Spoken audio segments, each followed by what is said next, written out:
अस्सलाम वालेकुम स्टूडेंट्स, आज हम करेंगे यूनिट नंबर 11 एक्सरसाइज नंबर 1 का क्वेश्चन नंबर 10। और क्वेश्चन नंबर 10 जो है वो काफ़ी ज़्यादा मुझे लगता है कि कॉम्प्लिकेटेड है, लेकिन अगर आप अच्छे से समझेंगे तो आपको इंशाल्लाह समझ में आ जाएगा। कहते हैं कि perimeter and area for right angle triangle are 12 centimetre and 6 centimetre square respectively.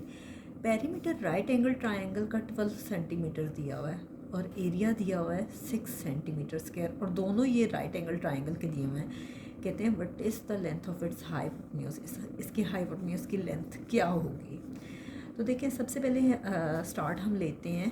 तो आपको ये पता होना चाहिए कि राइट एंगल ट्राइंगल का जो पेरीमीटर है, perimeter of right angle triangle, ये तो हमारे पास गिवन है।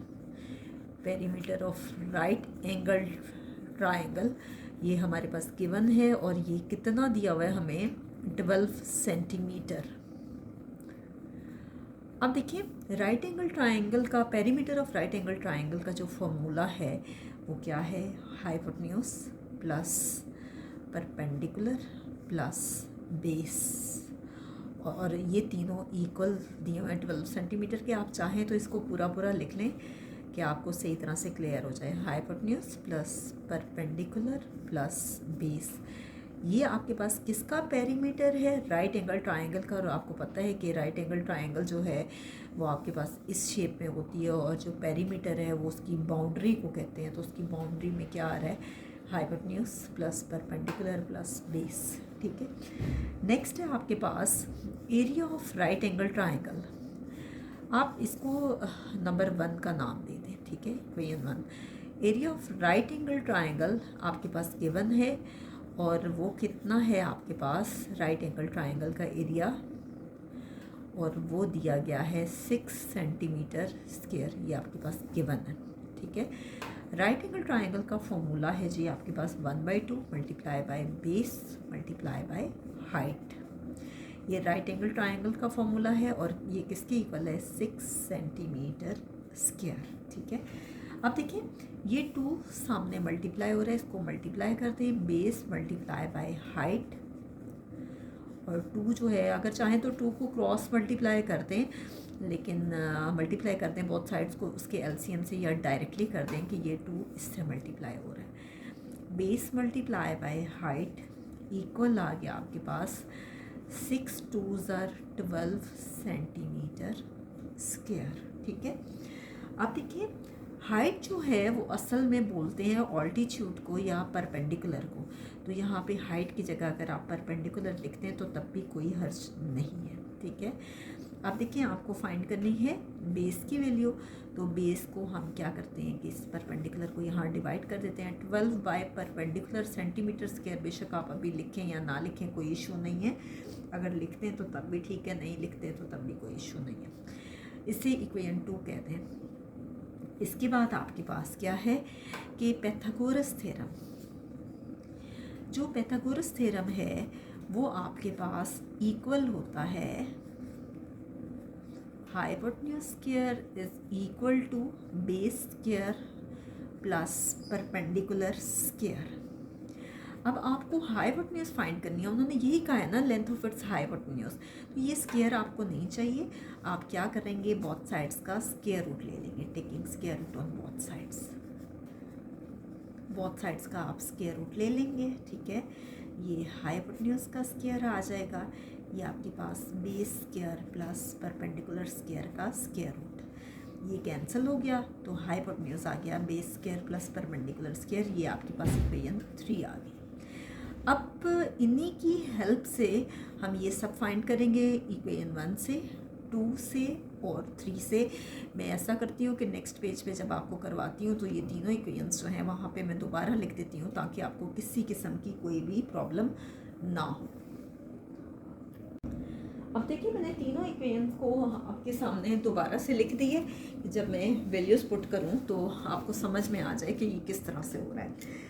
अब देखिए हमने क्या किया कि जो हाइपोटेन्यूज है वो इक्वल है बेस का स्क्वायर प्लस परपेंडिकुलर का स्क्वायर।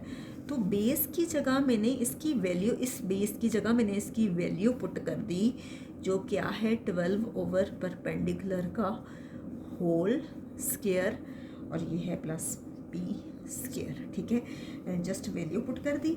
अब क्या करेंगे कि इस हाइपोटेन्यूज की वैल्यू को इक्वेशन 1 में पुट करेंगे bye putting the value of hypotenuse, bye putting the value of hypotenuse in equation 1, first equation में हम पुट कर देते हैं। अब देखिए इस हाइपोटेन्यूज की जगह मैं इसकी ये वैल्यू लिख दूंगी और ये वैल्यू आपके सामने है, क्या है 12 ओवर परपेंडिकुलर का whole square plus P square means यानी परपेंडिकुलर का होल स्क्वायर, ठीक है, प्लस ये है परपेंडिकुलर प्लस यहाँ पे बेस की वैल्यू भी आप पुट करेंगे और बेस कितनी है 12 over perpendicular by putting the value of hypotenuse and base, ये बेस मैंने लिखा नहीं था, बेस की कितनी है 12 over perpendicular is equal to 12 centimetre. Equation 1 में मैंने एक ये वाली वैल्यू पुट की, ठीक है, और एक मैंने ये वाली वैल्यू पुट की, यानी हाइपोटेन्यूज की जगह मैंने इसके सामने जो वैल्यू लिखी है वो डाल दी और बेस की जगह मैंने ये वैल्यू डाल दी। अब देखें कि ये इस तरह की इक्वेशन आ गई है। अब इसमें आप क्या करेंगे कि यहाँ पे आप फॉर्मूला लगाएंगे, ठीक है, लेकिन फॉर्मूला लगाने से पहले आप इसको रीअरेंज कर लें। 12 ओवर परपेंडिकुलर का whole square plus P plus perpendicular whole square, ठीक है, इज़ इक्वल टू 12 सेंटीमीटर है, सेंटीमीटर फ़िलहाल मैं साथ नहीं लिख रही, ठीक है, आप लिख लें माइनस, ये परपेंडिकुलर दूसरी साइड पे जाएगा तो माइनस पी हो जाएगा, ये प्लस दूसरी साइड पे जाएगा तो -12 ओवर परपेंडिकुलर हो जाएगा, ठीक है। अब हम यहाँ पुट करते हैं फॉर्मूला। पहले तो बोथ साइड्स का आप स्क्वायर लें बाय स्क्वायरिंग बोथ साइड्स, क्योंकि हमें ये स्क्वायर रूट ख़त्म करना है, ठीक है।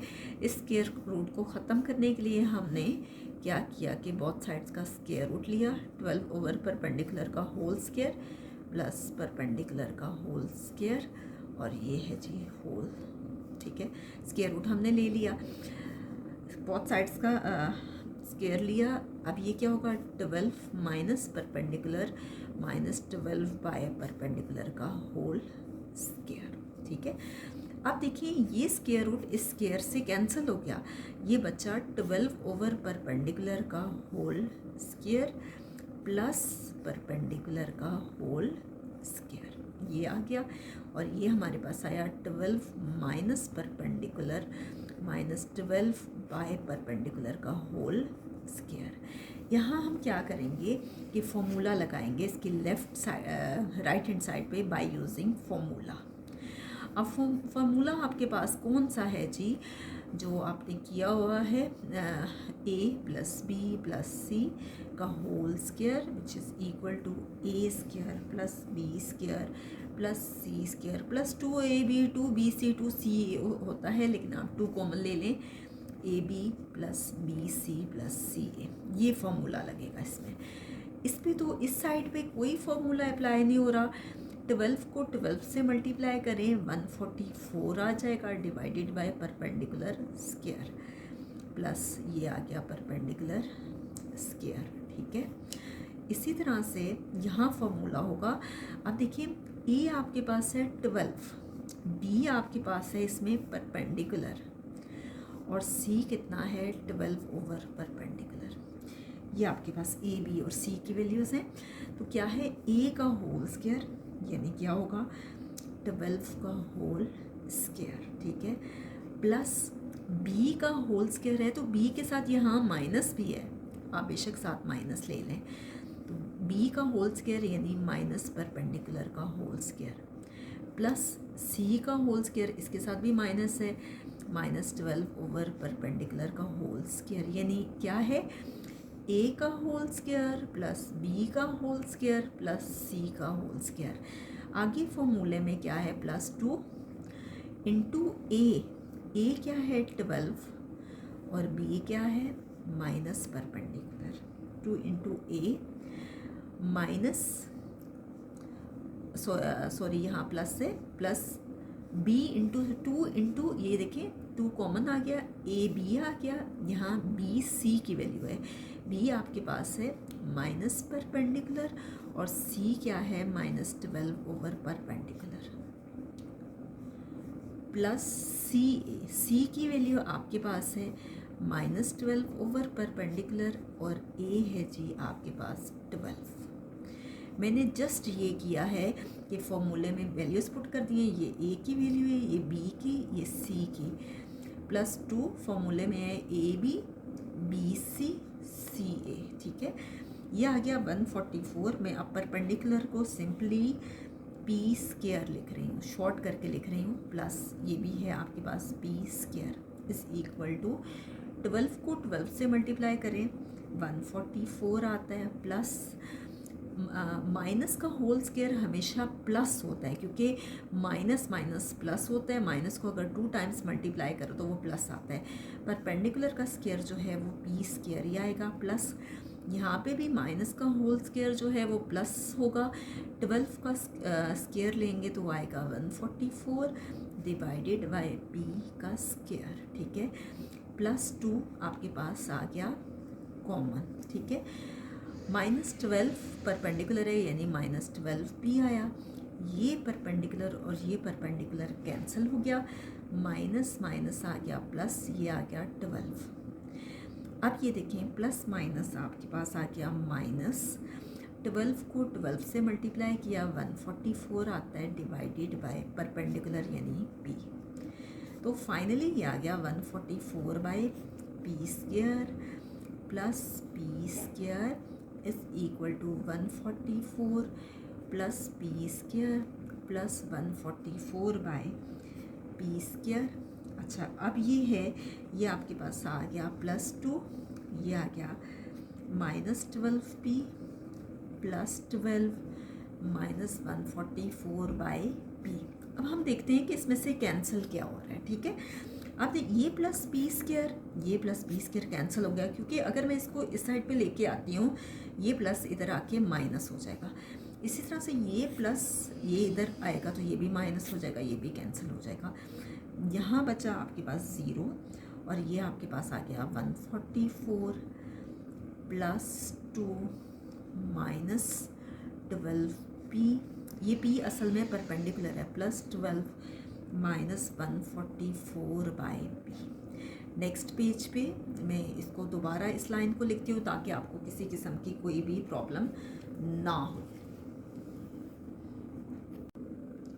अब देखिए नेक्स्ट स्टेप को जो है उसमें हम क्या करेंगे कि आप अगर बोथ साइड्स को चेंज कर देते हो तो तब भी कोई इशू नहीं है, लेकिन अगर ये +144 एक कांस्टेंट वैल्यू है, इसको आप बेशक एक इस तरफ ले आएँ, ये हो जाएगा 0 -144, ये प्लस है इस तरफ आके माइनस हो जाएगा, is equal to 2 -12 P plus 12 -144 by P. बासों का पूरी इक्वेशन को चेंज कर देते हैं तो वो भी गलत नहीं है। 0 में से 144 को माइनस करें तो -144 ही आता है, is equal to 2 -12 P plus 12 -144 by P. ये हमारे पास 2 एक्स्ट्रा है, इसको ख़त्म करना है, ये कोफिशिएंट की जगह यूज़ हुआ है। कैसे ये ख़त्म होगा, या तो बोथ साइड्स को 2 पे डिवाइड कर दें या सिर्फ एक साइड पे डिवाइड कर दें, तो ये 2 इससे डिवाइड हो जाएगा, ये आ गया -12 पी प्लस 12 -144 बाई पी। ये आ गया 2 7 14 2 2 4, यानी ये आ गया -72 equal to -12 P plus 12 -144 by P, ठीक है। अब आप बोथ साइड्स को चेंज कर दें, पी वाली वैल्यूज़ हम सारी इस तरफ ले आते हैं, -12 P plus 12 -144 by P is equal to -72। यहाँ से आप क्या करें कि माइनस कॉमन ले लें और साथ में आप 12 पी कॉमन ले लें, ठीक है। जब -12 कॉमन आया, यहाँ सिर्फ बचा पी, ये माइनस कॉमन चला गया, 12 भी कॉमन चला गया, तो प्लस माइनस होता है -1 बचा। ये माइनस कॉमन चला गया, अंदर प्लस बचेगा क्योंकि प्लस माइनस माइनस होता है, 12, 12 ज़र 144, 12 बाई पी आ गया इज़ इक्वल टू -72। ठीक है, अब इस -12 को दूसरी साइड पे जाके डिवाइड कर देंगे, p -1 प्लस 12 बाई पी, ये आ गया -72 बाई -12। ये माइनस और माइनस कैंसिल हो गया। 12 को 6 से करें तो 72 आता है। मैं रफ वर्क में आपको करके दिखाती हूँ। 6 2 ज़र 12, 6 1 ज़र 6 प्लस 1 7 आ गया। ये आ गया p -1 plus 12 by P is equal to 6। ये आपके पास आ गया। अब आप क्या करेंगे, इस p को ख़त्म करने का ये तो तरीका है, या तो बोथ साइड्स पे इसका एलसीएम लें। आप देखिए असल में ये एलसीएम आपके पास p ही आता है, तो मल्टीप्लाई कर दें, multiplying both sides by there LCM, और एलसीएम आपके पास क्या है, p।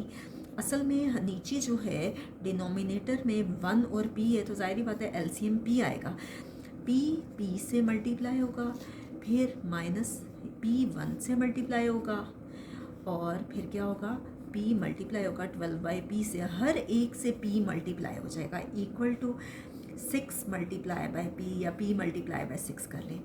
p और p दोनों की बेस सेम है, पावर्स ऐड होंगी, ये p स्क्वायर हो जाएगा माइनस p, ये p और p कैंसिल हो जाएगा, ये प्लस 12 बचा इज़ इक्वल टू, ये आ गया 6p। ठीक है, अब इस 6p को भी हम इस तरफ ले आते हैं, p स्क्वायर प्लस 6p इस साइड पे आ जाएगा, तो -6p आ जाएगा। ये -p हम नीचे उतार लेते हैं, प्लस 12 इज़ इक्वल टू 0। ये आ गया p square minus minus plus 6, और यहाँ इसका कोफिशिएंट 1 है, 6 प्लस 1 जो हो गया 7p plus 12 is equal to 0। Next हम करते हैं इसको। अब आपके पास फैक्टर्स आ गए हैं कि आपने किसी ऐसे फैक्टर्स बनाने हैं कि मल्टीप्लाई करें तो 12 आए, क्योंकि इसका कोफिशिएंट 1 है, और ऐड या सब्ट्रैक्ट करें तो 7 आए। अब देखिए, आप चाहें तो रफ वर्क में एलसीएम ले लें, 2 6 ज़र 12, 2 3 ज़र 6, 3 1 ज़र 3। अब देखिए, अगर हम करते हैं 2 2 ज़र 4, 4 को 3 से मल्टीप्लाई करते हैं तो 12 आता है, 4 में 3 ऐड करते हैं तो 7 आता है। अब आप करते कैसे हो, फैक्टर्स कैसे बनाते हो, इस p स्क्वायर को यहाँ लिखेंगे, ये एंड वाला नंबर भी यहाँ लिख लेते हैं, प्लस 12 इज़ इक्वल टू 0। ये माइनस साइन है, यहाँ जो भी साइन हो आपको हर सूरत वही साइन लिखना होता है। अब ये दो नंबर्स हैं। आप देखिए 4p अगर मैं यहाँ लिखती हूँ तो दूसरे नंबर के साथ कॉमन सेंस की बात है कि माइनस ही आएगा। उसकी वजह ये है कि माइनस माइनस प्लस होता है और साइन ग्रेटर वैल्यू का, तभी तो 4 और 3 7 आएंगे, और 4 3 ज़र क्या होता है 12। ठीक है, अब यहाँ से हम कॉमन लेंगे और यहाँ से भी हमेशा छोटी पावर कॉमन आती है। p आपके पास कॉमन आ गया, क्या बचा p -4, यहाँ से 3 कॉमन आया, क्या बचा p -4, क्योंकि प्लस माइनस माइनस होता है, 4 3 ज़र 12 इक्वल टू 0। ये आ गया p -4, ये कॉमन आ गया, और ये बचा p -3। तो फाइनली आपके पास दो परपेंडिकुलर आ गए हैं, p -4 is equal to 0, p is equal to 4, दो केसेस बन गए हैं, और एक है p -3 is equal to 0, p is equal to 3। ठीक है, अब ये दो केसेस बन गए, p4 यानी परपेंडिकुलर 4 है और परपेंडिकुलर 3 है। अब देखिए, क्वेश्चन में गिवन था, गिवन तो नहीं, हमने फाइंड किया था कि बेस हमारे पास आ रही है 12 बाय परपेंडिकुलर, बेस हमारे पास 12 बाय परपेंडिकुलर थी। अगर हमारे पास परपेंडिकुलर 4 है, अगर परपेंडिकुलर 4 है तो हम वैल्यू पुट करेंगे 12 बाय परपेंडिकुलर की 4, यह आ जाएगा 4 3 ज़र 12, बेस आपके पास 3 आ जाएगी। ठीक है, यानी अगर परपेंडिकुलर 4 है, अगर परपेंडिकुलर 4 है तो बेस हमारे पास आ गई 3। अब हम इसको अगर इस इक्वेशन में पुट करते हैं जो हमारे पास आई थी थर्ड इक्वेशन, कि hypotenuse square equal to perpendicular square plus base square, यही थी हमारे पास। अब सॉरी, हाइपोटेन्यूज था। अब परपेंडिकुलर तो हमारे पास आ गया 4 का होल स्क्वायर, और बेस हमारे पास आ गई 3 का होल स्क्वायर। 4 4 ज़र आपके पास आ गया 16, 3 3 ज़र 9, 16 + 9 आपके पास आ गया 25 और 25 स्क्वायर रूट है 5 का, यानी ये 5 सेंटीमीटर फाइनली ये आया। ठीक है, अगर परपेंडिकुलर हमारे पास 4 है तो हाइपोटेन्यूज 5 सेंटीमीटर है। जो क्वेश्चन में उन्होंने कहा था कि लेंथ ऑफ हाइपोटेन्यूज फाइंड करें, तो पहले केस में हमारे पास हाइपोटेन्यूज जो है वो 5 सेंटीमीटर आई है। अब दूसरा केस ये मैंने यहाँ लिखा कि एक तो हमने ये फाइंड किया ना कि परपेंडिकुलर 4 हो, अब दूसरा हमने ये किया अगर परपेंडिकुलर 3 हो तो बेस क्या आ रही है 12 ओवर परपेंडिकुलर, ये है जी 3 4 आर 12 = 4। इसका मतलब है कि जब परपेंडिकुलर 3 है तो बेस हमारे पास 4 आ रही है, उसी का इन्वर्स आ रही है। ठीक है, तो हाइपोटेन्यूज क्या है उसका फॉर्मूला था हमने जो किया था perpendicular square plus base square, ये आ गया। परपेंडिकुलर की वैल्यू है 3 का होल स्क्वायर, बेस है जी 4 का होल स्क्वायर, 3 का होल स्क्वायर आपके पास आ गया 9, 4 का होल स्क्वायर आ गया 16, हाइपोटेन्यूज जो है वो 25 आ गई और 25 स्क्वायर रूट है जी 5 का। तो ये भी आपके पास दोनों केसेस में जो है वो सेम लेंथ आई है, तो लेंथ ऑफ हाइपोटेन्यूज आपके पास 5 सेंटीमीटर आई है। यही हमें फाइंड करना था। क्वेश्चन काफ़ी ज़्यादा कॉम्प्लिकेटेड है, लेकिन आप जितनी ज़्यादा प्रैक्टिस करोगे उतना आपके लिए इजी हो जाएगा। मैंने कोशिश तो की है कि आपके लिए जितना मैं इसको इजी करके सॉल्व कर सकती थी तो मैंने किया है। बाकी इंशाल्लाह आप लोग प्रैक्टिस करेंगे तो आपको आ जाएगा। नेक्स्ट वीडियो में हम इसका लास्ट क्वेश्चन करेंगे, क्वेश्चन नंबर 11।